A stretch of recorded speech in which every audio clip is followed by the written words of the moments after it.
আলু দিয়ে খাসির মাংসের ঝোল ঝোল রান্না। এই তরকারিটা কি যে মজার হয়, একবার খেলে বারবার খেতে ইচ্ছে করে। আসসালামু আলাইকুম এভরিওয়ান, আমি নাসরিন সুলতানা মিনা, সিরাজগঞ্জের মেয়ে। আমার রান্নাঘরে আপনাদের সবাইকে স্বাগত জানাচ্ছি। রান্নার সাথেই থাকবে। সহজেই রান্নাটা করেছি, আশা করি সবার ভালো লাগবে।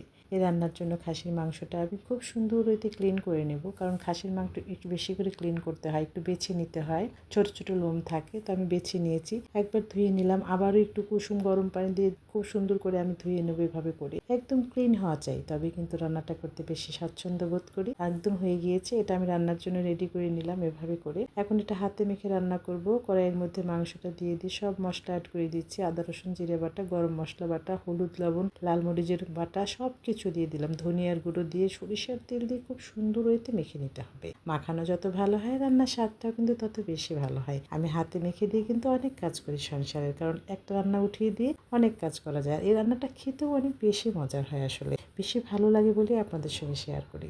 একদম মশলাটা যেন গায়ে গায়ে লেগে যায় মাংসের, এভাবে করে উল্টে পাল্টে কিন্তু আমি মেখে দিলাম। এভাবে করে মেখে দিয়ে এখন আমি মিডিয়াম আঁচে রান্না করবো। এবং কাঁচামরিচ কুচি আর পেঁয়াজ কুচি দিয়ে দিলাম, তেজপাতা, গরম মশলা, আস্ত গরম মশলা দিয়ে দিয়ে এভাবে করে মিডিয়াম আঁচে উল্টে পাল্টে কষিয়ে নিতে হবে।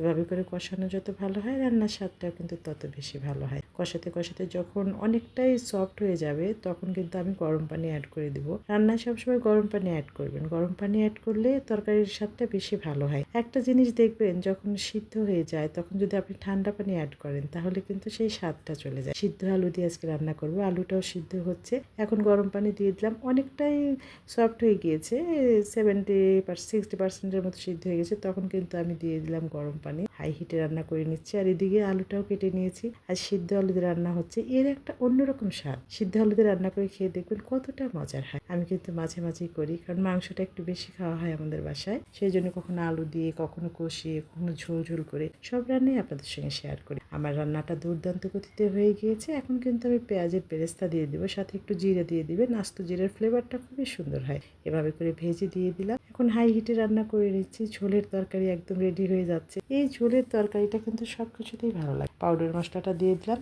এখানে গরম মশলা আছে, জিরে আছে, ধনিয়া, রাঁধুনি সস, স্টার মশলা, মৌরি, সব কিছু ভেজে পাউডার করে নিয়েছি। এটা আমি ঘরেই বানাই, সবসময় রেডি থাকে। তো এটা কিন্তু নামানোর আগে দিলে অনেক বেশি সুন্দর ফ্লেভার হয়। এভাবে করে আমার তরকারিটা একদম ছটপট ছটপট করে হয়ে গেল। দেখুন কতটা সুন্দর, কি যে মিষ্টি ফ্লেভার বেরিয়েছে, কি বলবো, একেবারে অসাধারণ। দেখুন কতটা ভালো হয়েছে।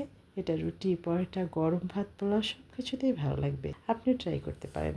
আমার এরকম সহজ সুন্দর খাবার যদি ভালো লাগে, তাহলে পেজ ফলো করতে পারেন। আজ বিদায় নিচ্ছি। সবাই সুস্থ থাকবেন, ভালো থাকবেন, আমার পরিবারের জন্য দোয়া করবেন। সামনে সহজ সুন্দর খাবার নিয়ে আবারও হাজির হয়ে যাব, সুন্দর রেসিপি নিয়ে হাজির হয়ে যাব। কারণ আপনাদের লাইক কমেন্ট কিন্তু আমার চলার পথের প্রেরণা। আপনারা আছেন বলে এত সুন্দর করে কাজ করে যাচ্ছে। অনেক অনেক ভালোবাসা, কৃতজ্ঞতা আপনাদের প্রতি। সবাই সুস্থ থাকবেন, ভালো থাকবেন, আমার পরিবারের জন্য দোয়া করবেন। বিদায় নিচ্ছি। আল্লাহ হাফিজ।